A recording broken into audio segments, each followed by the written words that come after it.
أعوذ بالله من الشيطان الرجيم. بسم الله الرحمن الرحيم.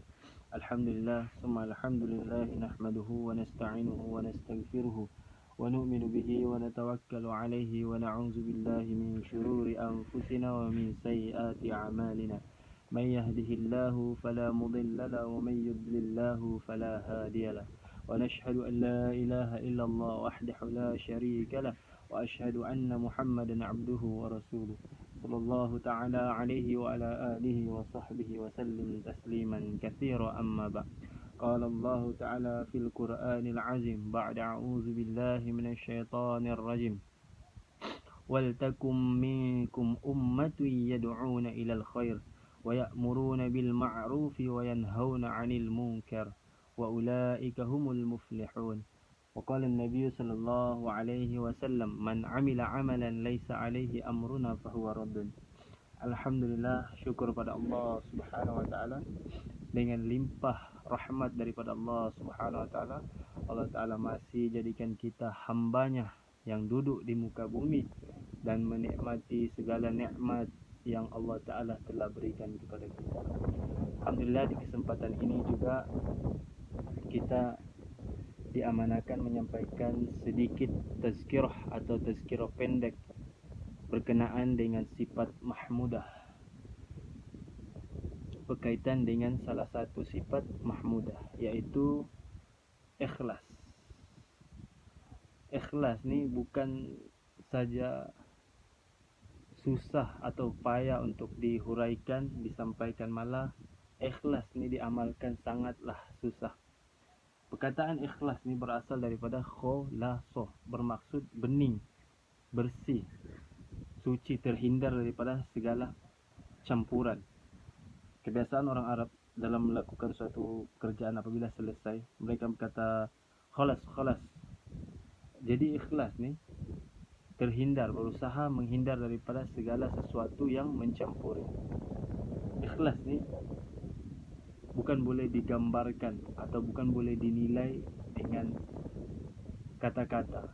Dia ikhlas, aku ikhlas buat ni, aku bagi kau ikhlas, kau bagi ikhlas ke dia. Dia tidak boleh digambarkan dengan begitu. Ikhlas dalam melahirkan satu keikhlasan ini perlukan perjuangan, perlukan pengorbanan, perlukan mujahadah.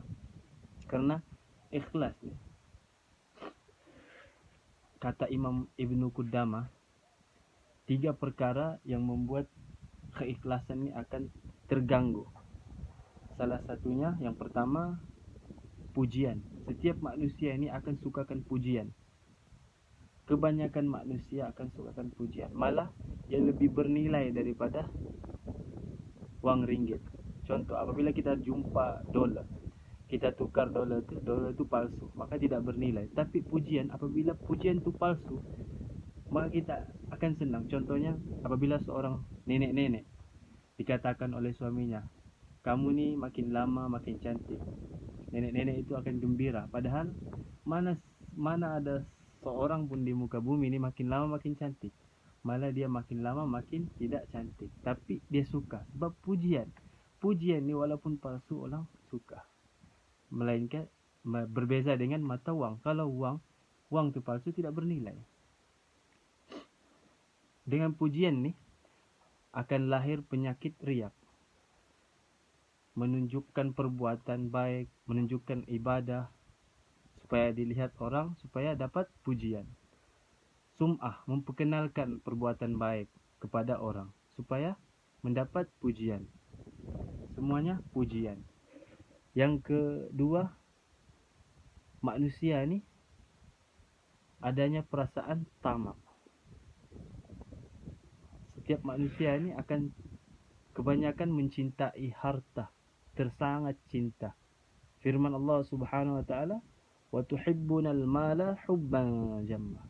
Cintalah oleh kamu akan harta dengan kecintaan yang luar biasa. Dalam sabda Nabi sallallahu alaihi wasallam, apabila anak Adam ni mendapat 1 lembak emas, apabila dia mendapati lembak itu, ya betagu ilaihi lahu sani, dia akan pergi ke lembah yang kedua. Apabila dia mendapati lembah yang kedua, ya batagu ilaihi lahu tsalitsah. Dia akan pergi ke lembah ketiga. Sampai bila? Sampailah kita tiada. Sampai tidak ada yang dapat memenuhi kekosongan atau perut manusia ini melainkan tanah. Maksudnya di sini sampai mati pun, sampai mati manusia akan berhenti tamak. Baru berhenti tamak. Yang ketiga, tidak suka kepada celaan. Tidak suka dipandang rendah atau tidak suka orang tidak hormat dia. Apabila kita suka pujian, semestinya kita tidak suka dicela. Dalam kita melakukan satu ibadah tu, aku melakukan ibadah ni supaya aku lebih hebat dari dia, maka keikhlasan itu akan terganggu. Maka aku belajar ni supaya aku lebih dari dia. Aku kerja ni supaya aku dapat mengalahkan dia. Aku rajin beribadah supaya orang hormat aku, supaya orang pandang aku ahli ibadah.